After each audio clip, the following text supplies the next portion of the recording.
Adila Rafisha Iskak, putra sulung dari Richa Novisha dan Gary Iskak membagikan kenangan bersama sang ayah.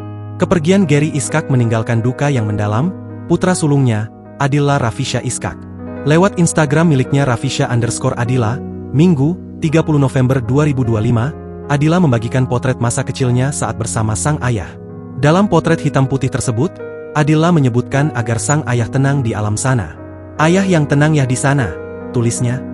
Postingan ini pun sontak menyita perhatian publik hingga tuai komentar warganet yang mengucapkan duka. Seperti diketahui semasa hidupnya, Gary Iskak pernah 3 kali menikah. Pernikahan pertamanya bersama dengan seorang wanita bernama Sabrina R. Bonita.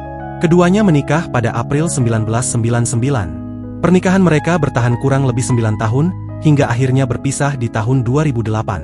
Dari pernikahan ini, Gary dikaruni putra bernama Muhammad Azriel Gamidza Iskak yang kini sudah berusia 26 tahun.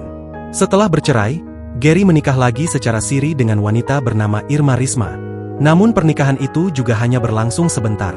Dari pernikahan ini Gary memiliki seorang putri bernama Rubia. Kemudian pada 2009, Gary menikah dengan Richa Novisha. Pernikahan mereka awet hingga akhirnya dipisahkan oleh maut. Adapun dalam pernikahannya dengan Richa Novisha, Gary Iskak mendapatkan 2 anak laki-laki dan perempuan, yaitu Muhammad Adila Rafisha Iskak yang baru berusia 15 tahun dan Takya Zahra Mikaela Iskak. Download Tribun X sekarang, menghadirkan lokal menjadi Indonesia.